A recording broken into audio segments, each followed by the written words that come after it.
welcome to the deep dive. Okay, today we're taking a bit of a sharp turn here. We're getting into the weeds of RC car racing. Specifically, that little component that really separates the fast from the controlled, the ball differential. And we're zeroing in on grease selection. This isn't just some minor maintenance thing, folks. It's a fundamental tuning choice. It directly impacts how your car feels, how it drives, and honestly, how long that diff is going to last. That's exactly right. We've looked at, the definitive rankings out there for the top greases. So our mission today is pretty clear. Figure out that hierarchy for you. We need to understand these specialized two-grease systems compared to the tougher, maybe simpler single-grease options. And crucially, why racers land on one side or the other. Okay, so let's unpack that. This core conflict, you called it. Why the complexity? Why potentially two greases? It really comes down to physics, basically. A ball diff, you see, it has two totally different zones needing lubrication. Two zones, okay. Yeah. First, you've got the diff balls themselves. They need something like a clear silicone grease. That's all about controlling the slip, giving you that smooth fluid action. It's where the torque gets managed. Right, the smooth part. Got it. And zone 2. Zone 2 is the thrust bearing. Now, this thing, it takes an immense amount of clamping force, just sheer axial load holding it all together. Use the wrong stuff here, like that clear silicone. Yep. It's instant metal-on-metal grinding. Not good. So this part needs a dedicated high-pressure anti-wear grease, often that black stuff, moly or graphite-based. That dark color actually means something. Then. Exactly. It's packed with friction modifiers specifically designed to handle that crushing side load to prevent, destruction. Okay, so that makes sense for the two-grease approach. Yeah. But then you have this outlier, like Hudy, championing a single grease. It sounds simpler, sure, but there has to be some kind of, chemical engineering trade-off happening there, doesn't there? Oh, absolutely, there is. And when you look at the performance rankings, it becomes really clear. Ranks 1 and 2, you've got JConcepts RM2, 1UP Racing Pro Set. These are basically the peak of that specialized two-grease thinking. Right. They dedicate a specific lube for the balls, another for the thrust bearing. That lets them squeeze out the absolute max performance. You get ultimate smoothness, longest life, kind of the best of both worlds if you separate them. Okay, but hang on. Hudy Super Bowl diff grease. You hear people talk about it all the time. It's kind of legendary, the endurance king, right? Why isn't that number 1 then, if it's so good? Yeah, good question. It's because of that trade-off we just mentioned. A single formula, no matter how advanced it is, it just can't be perfectly optimized for both silky smooth slip and handling that insane thrust pressure at the exact same time. So the specialized two-grease systems just have that tiny edge in pure feel. Exactly. That final fraction of a percent in performance, especially initial feel. But Hudy, sitting there at rank 3, it's a genuinely brilliant piece of chemical engineering. It is exceptionally thick.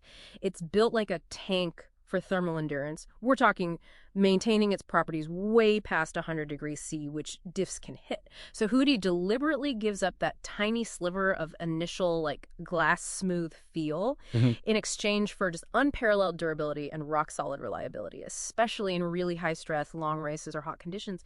It's the choice for consistency under pressure. Gotcha.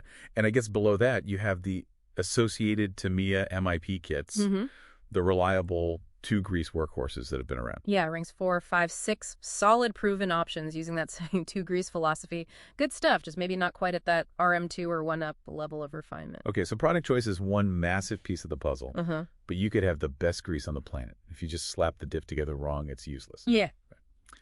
Let's shift gears. Talk technique, the pro build process. Crucial. Absolutely crucial. It all starts with what you could call a clean room approach. Seriously. Every single metal part, the diff rings, the carbide balls, the diff screw itself has to be spotlessly clean, degreased. Why so obsessive about cleaning? Because any residual manufacturing oil, any tiny bit of grit, that's what causes that horrible, notchy, or inconsistent feeling right from the start. You got to get rid of it. Okay, clean parts.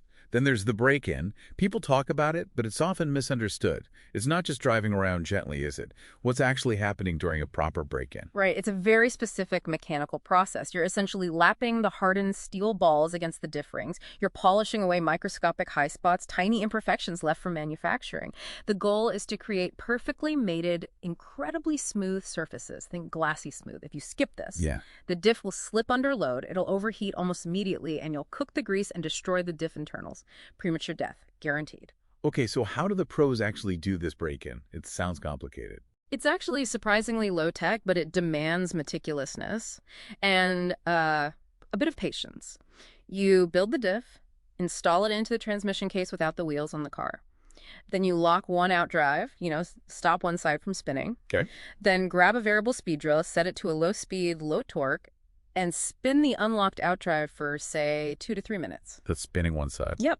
Then you switch, lock the other out drive, spin the first one for another 2-3 minutes. After that cycle, you tighten the main diff screw just a tiny bit, maybe 1/8 of a turn. And then repeat the whole thing. You repeat the whole spinning process. You keep doing this cycle spin, switch, tighten slightly, repeat for a good 30, maybe even 40 minutes total. Wow, okay. That's a commitment. It is. But that's how you get those perfectly mated surfaces for maximum performance in life. All right. So wrapping this up for everyone listening, what's the big takeaway here?